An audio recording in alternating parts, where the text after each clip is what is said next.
ভিডিওটি কেবলমাত্র বর্তমান পরিস্থিতি ও সম্ভাবনার উপর ভিত্তি করে তৈরি করা হয়েছে, কোনো রাজনৈতিক দলকে ছোট করবার উদ্দেশ্য নিয়ে নয়। রাম মন্দিরের বিরুদ্ধে অনলি ওয়ান চিফ মিনিস্টার মিছিল করেছিল, তার নাম হচ্ছে মমতা ব্যানার্জি।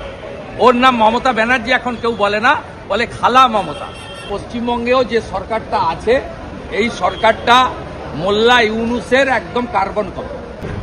বাংলার দু জায়গাতে এনআইএ হানা, একটা শিলিগুড়ি, অপরটা হচ্ছে মুর্শিদাবাদের নবগ্রাম, 5 রাজ্য বাংলাতে আল-কায়েদা জঙ্গি, তারা বিভিন্ন মুর্শিদাবাদ তো একদম ঘাঁটি ওদের, মুর্শিদাবাদের নবগ্রামে।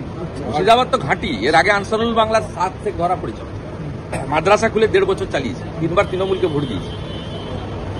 এই রাজ্যেই তো খাগড়াগড় বিস্ফোরক। আজকে যারা বড় বড় কথা বলছে, খাগড়াগড়ের সময় কোথায় ছিল তারা? এই রাজ্য হচ্ছে সেফেস্ট প্লেস, এবং এখানে ইসলামিক টেররিজম পশ্চিমবঙ্গ হয় না। তার কারণ পশ্চিমবঙ্গে এই এক্সট্রিমিস্ট ফোর্সরা তারা মনে করে এটা ওদের সেফ জায়গা, মমতা ব্যানার্জি থাকার জন্য এটা ওদের কাছে সেফ জায়গা। আর আমরা থ্রেট কল খাই। আমি 2 দিন আগেও পাকিস্তান থেকে থ্রেট কল দিই। তাদের ইন্টারনাল জানেন, ডেলি করে, বাংলাদেশ থেকে তো ডেলি প্রত্যেক দিন করে। আমার হোয়াটসঅ্যাপ নাম্বার সবাই জানে। এনআইএ রেডারে যে তল্লাশি চলছে, তাতে পশ্চিমবঙ্গে যেমন তল্লাশি চলছে, তেমনি আপনার ত্রিপুরাতেও তল্লাশি চলছে, বিজেপি শাসিত রাজ্যও রয়েছে।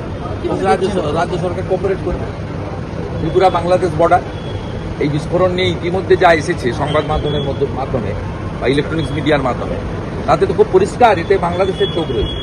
আর বাংলাদেশের যোগ থাকলে বাংলাদেশের বর্ডারের যে স্টেটগুলো রয়েছে তার মধ্যে 5টা স্টেট পড়ে, তার মধ্যে ত্রিপুরা পড়ে, আসাম পড়ে, ত্রিপুরা পড়ে, পশ্চিমবঙ্গ পড়ে। স্বাভাবিকভাবে সেখানে এনআইএ রয়েছে। আর পশ্চিমবঙ্গে নিষিদ্ধ সংগঠন যেগুলো আছে, সিমি, পিএফআই থেকে শুরু করে, এদের তো গতিবিধি মালদা মুর্শিদাবাদে এর আগে অনেকবার প্রমাণিত হয়েছে। এই 1 বছরের মধ্যে মালদা থেকে, হরিহরপাড়া থেকে 7 শেখ ধরা পড়েছে, এবং এই ক্যানিং থেকে ডেঞ্জারাস এলিমেন্ট আপনার জাভেদ মুন্সি ধরা পড়েছে, যে আরডিরেক্ট তৈরি করে 2 কিলোমিটার দূর থেকে উড়িয়ে দেওয়ার ক্ষমতা রাখে। সবচেয়ে বড় কথা, এবারে যে নিয়ে পালিয়ে যাওয়ার সময় আমাদের এই যে বিস্ফোরক ধরাও পড়েছে, এবং বিস্ফোরক নিয়ে পালানোর সময় নিজেদের গাড়িতেই বিস্ফোরণ হয়েছে, সেক্ষেত্রে বাংলাদেশ যোগের খবর সামনে আসছে। এটা ভীষণ অ্যালার্মিং, কারণ বাংলাদেশে বর্তমান যে সরকার আছে, এই সরকারটা যারা ইসলামিক টেররিস্ট গ্রুপ, আইএস হতে পারে, হিজবুল মুজাহিদিন হতে পারে, আনসারুল বাংলা হতে পারে, এদের সঙ্গে এদের যোগাযোগের খবর আসছে। এটা খুব অ্যালার্মিং। পশ্চিমবঙ্গে মমতা ব্যানার্জির আমলে খাগড়াগড় বিস্ফোরণ কাণ্ড ঘটেছে। গত 1 বছরে 2 নটোরিয়াস এক্সট্রিমিস্ট অ্যারেস্ট হয়েছে 2 জায়গা থেকে।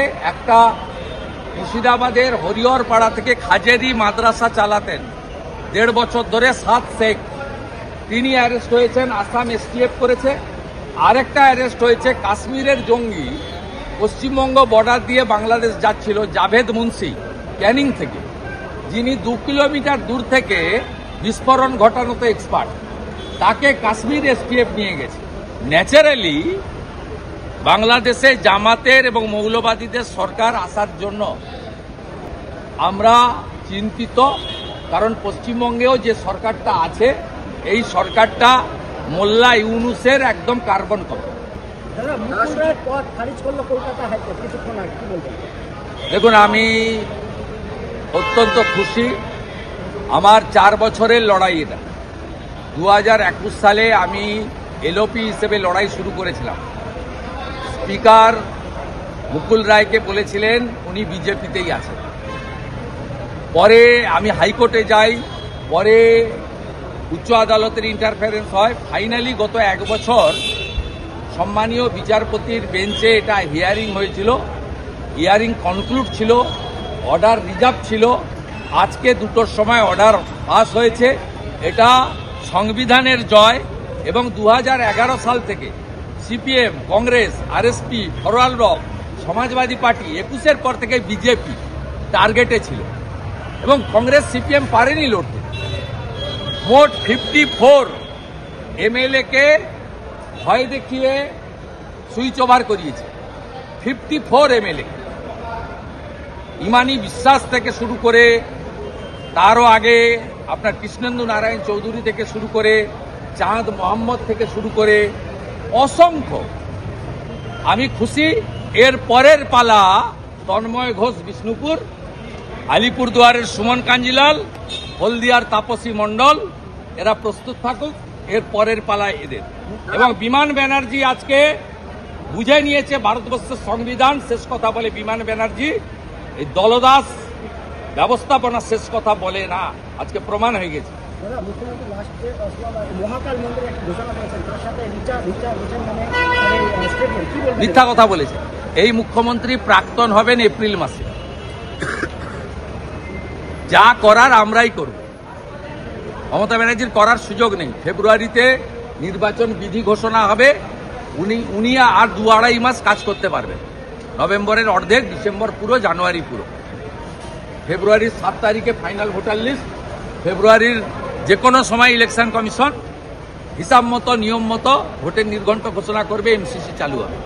মমতা ব্যানার্জি হিন্দুদের সংঘবদ্ধ হতে দেখে তিনি হিন্দু সাজার চেষ্টা করছেন, কিন্তু হিন্দুরা মমতা বন্দ্যোপাধ্যায়কে প্রকৃত হিন্দু বলে মনে করে না। তার কারণ আমাদের 500 বছরের লড়াইয়ের পরে যখন রাম মন্দির আমরা পেয়েছি 2024-এর 22শে জানুয়ারি, সেদিন একমাত্র মুখ্যমন্ত্রী মমতা ব্যানার্জি রাম মন্দিরের বিরুদ্ধে মিছিল করেছেন কলকাতায়।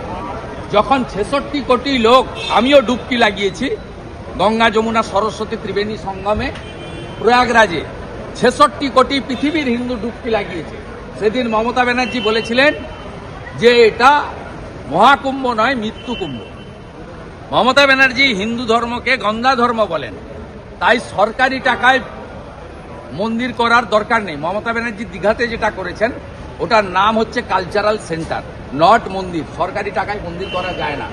সেকেন্ড থিং হচ্ছে, আমি চ্যালেঞ্জ করেছিলাম পুরীতে যে জগন্নাথ ধামের মন্দির আছে তার গেটে লেখা আছে 4টি ভাষাতে, উৎকল ভাষাতে, তেলেগুতে, তামিলে এবং বাংলাতে, যে এখানে হিন্দু ব্যতীত কেউ ঢুকতে পারবেন না। মমতা ব্যানার্জি দীঘার মন্দিরের গেটে লিখতে পারেননি যে হিন্দু ব্যতীত অন্য কেউ ঢুকতে পারবেন না। হিন্দুদের যে রীতিনীতি তাকে মমতা ব্যানার্জি মানেন না। এখন উনি দেখেছেন যে মুসলিমদের তো আমি এক করে ভোট নিয়েছি, এখন হিন্দুরা এক হচ্ছে, তাই উনাকে মন্দির রাজনীতি করতে হচ্ছে। যে নিজে হিন্দু ধর্মকে গন্ধা ধর্ম মনে করে বলে, আর রাম মন্দিরের বিরুদ্ধে অনলি ওয়ান চিফ মিনিস্টার মিছিল করেছিল, তার নাম হচ্ছে মমতা ব্যানার্জি। ওর নাম মমতা ব্যানার্জি এখন কেউ বলে না, বলে খালা মমতা। ভিডিওটি ভালো লাগলে অবশ্যই একটি লাইক করে দিন, কমেন্টে জানান আপনাদের মতামত এবং অবশ্যই সাবস্ক্রাইব করুন আমাদের চ্যানেল নিউজ 16 বাংলা। ধন্যবাদ।